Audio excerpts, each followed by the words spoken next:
ha conmovido a todos. Adelante, doctora. Buenos días.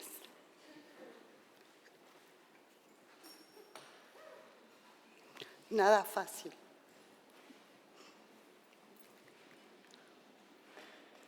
Después de 22 años, nada fácil. Voy a leer, porque la invitación y lo que acordamos con la secretaria de la comisión es que teníamos 10 minutos para hablar. Y quiero ser absolutamente respetuosa de esos 10 minutos. Antes de empezar a usarlos, les quiero decir que la complejidad del caso Fornerón tiene tantas aristas que se entrecruzan que la verdad que hay que sentarse y empezar a revisar. ¿Sí? Cómo también se entraman las leyes, cómo se entraman los programas sociales. ¿Sí? Porque no es tan fácil y a veces el decirlo parece que estuviera como superado. Acá no hay nada superado. Y fundamentalmente, quizás en este momento que estamos acá, están vendiendo un niño y hay otro que lo está comprando. Entonces, me parece que en el marco de la seriedad que requiere garantizar los derechos de los niños y de las niñas, que sería una gran inversión que haría el Estado Nacional, de poder revisar las políticas públicas, de poder saber cuán beneficiosas o cuáles han sido los resultados de estas políticas públicas. Porque todos aplaudimos que haya políticas públicas. Ahora, ¿cuáles son los resultados? ¿Dónde están? Yo no los he encontrado hasta el día de hoy. Y me parece que esto tenemos que empezar a hacer. Si de verdad queremos garantizar los derechos de las niñas y de los niños. Esto quería decir, el caso Fornerón tiene 9 expedientes judiciales, tiene el expediente de la Corte, tiene una sentencia de la Corte de 70 páginas, que los invito a leerlos.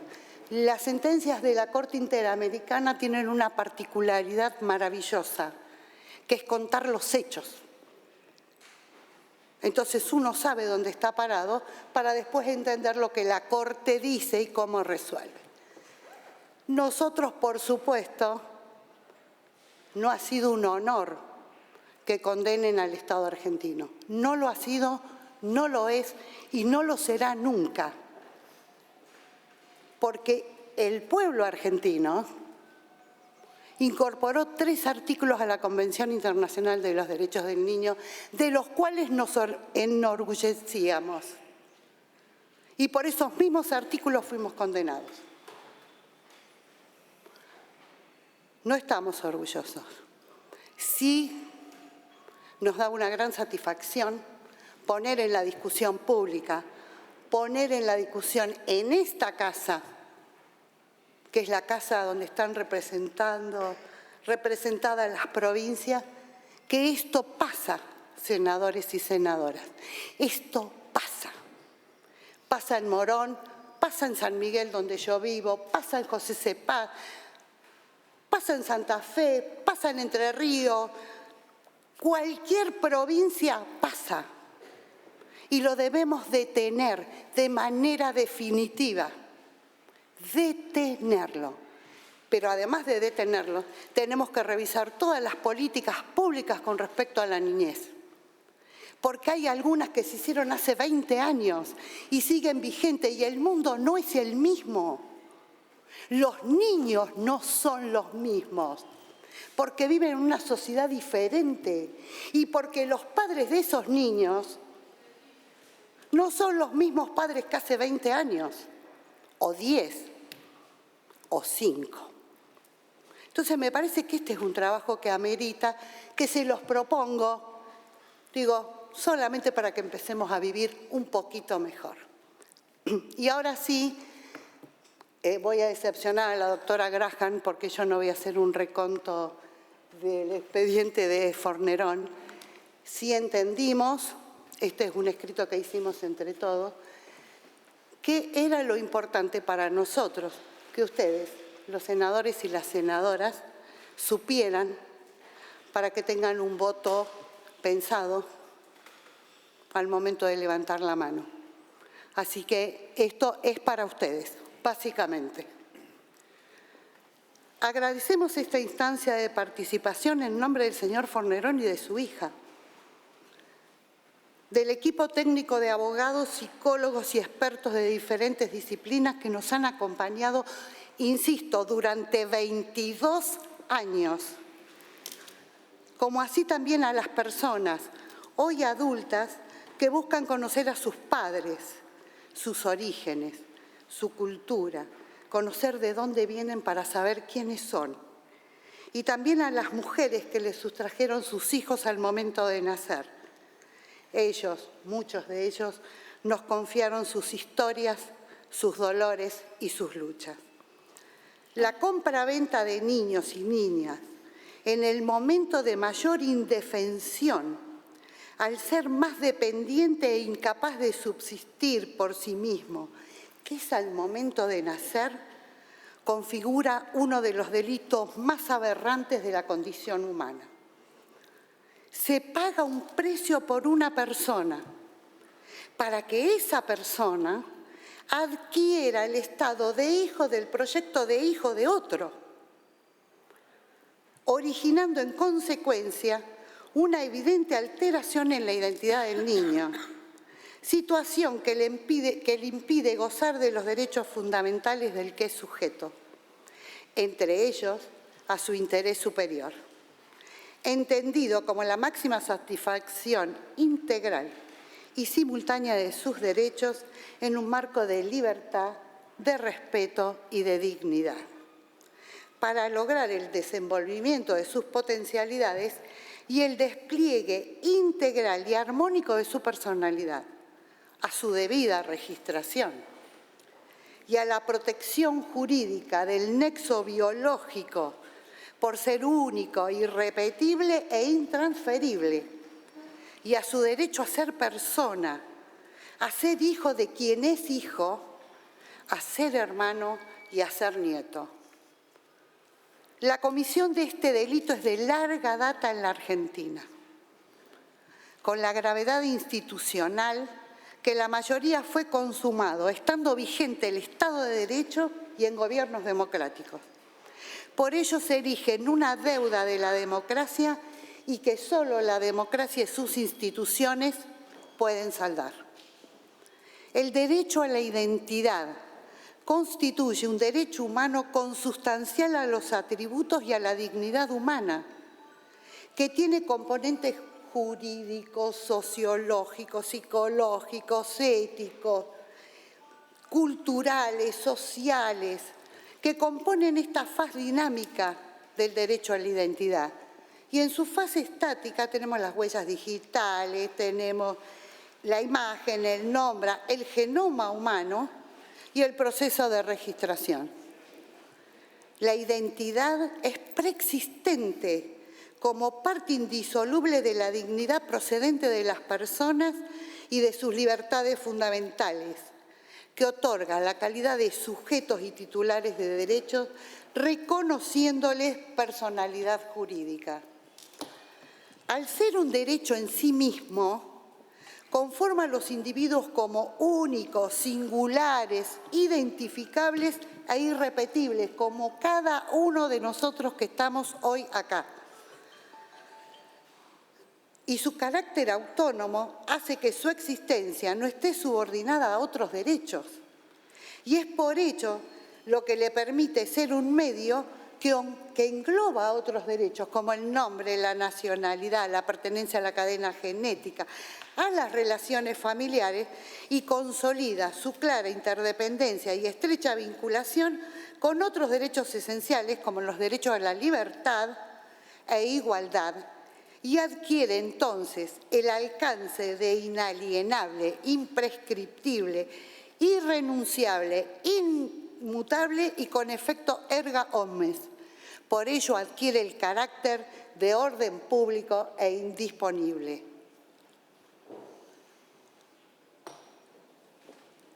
Por todas estas razones, no admite derogación, ni suspensión, reducción o privación por carencias legales, judiciales o administrativas, que obstaculicen su acceso o goce a él.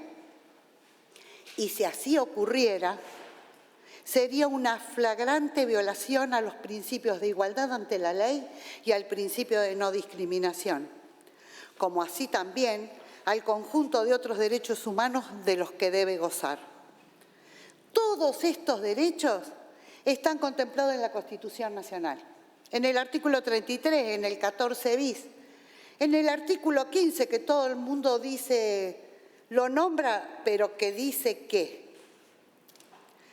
todo contrato de compra y venta de personas es un crimen, de que serán responsables los que lo celebrasen y el escribano o funcionario que lo autorice. Amén del artículo 75, inciso 22. Desde 2012, cuando la Corte Interamericana emitió la sentencia en el caso de Fornerón e hija, este equipo ha trabajado incansablemente para llegar a esta instancia. El proyecto de ley que ha enviado el Poder Ejecutivo es el resultado del proceso de intercambio con funcionarios y expertos en niñez, tomando como base una propuesta de anteproyecto de este equipo, que tuvo como principios rectores el interés superior del niño y el principio de que todo niño tiene derecho a ser cuidado y criado por sus familias. Debemos reconocer que el Poder Ejecutivo Nacional ha respetado los puntos nodulares de dicha propuesta, a saber, ha creado la categoría de delitos contra la identidad en el Código Penal, entendiendo que es la manera de jerarquizar y visibilizar el derecho a la identidad como derecho humano, a una correcta redacción del tipo penal de venta de niños y de niñas, a establecer una pena que siempre es efectiva porque el mínimo es 3 años, o sea que hay que cumplirla y hay que ir a prisión. La pena debe tener un efecto de prevención general, desincentivando su comisión y haciendo improcedente la suspensión del proceso a prueba o la condena condicional. De esta forma, se evita que las organizaciones criminales alternen a los perpetradores por ser un delito y una grave violación de los derechos humanos perteneciente al Corpus Juris de protección especial de la infancia. No debemos olvidar que estamos hablando de una compra y venta de seres humanos. Significa que estamos cosificando a un ser humano en su mayor estado de vulnerabilidad. El proyecto también establece una pena de inhabilitación especial, que si bien no es perpetua, termina siendo como mínimo de 10 años, que puede rehabilitarse a los 5, que es el mismo plazo que la inhabilitación perpetua lo condenara al mínimo. Por lo tanto, puede ser más gravoso el régimen que si se lo condena a la pena de inhabilitación perpetua. Contempla el régimen del arrepentido, siempre que se priorice el derecho a la identidad, facilitando la posibilidad de denunciar estos hechos y que sean investigados debidamente para determinar a los responsables. Es muy poco probable que sea detectado apenas se comete, con una excepción, el caso Fornerón. Y más difícil que los denuncien siendo niños o niñas. Y evitando que cuando se denuncie este hecho ya esté prescripto. Establece la competencia federal de este delito. Debe tenerse en cuenta que su modalidad de comisión es interjurisdiccional. Todos conocemos, todos hemos oído que fulanita de tal fue con fulanito de tal a la provincia tal y volvió con un niño. Todo.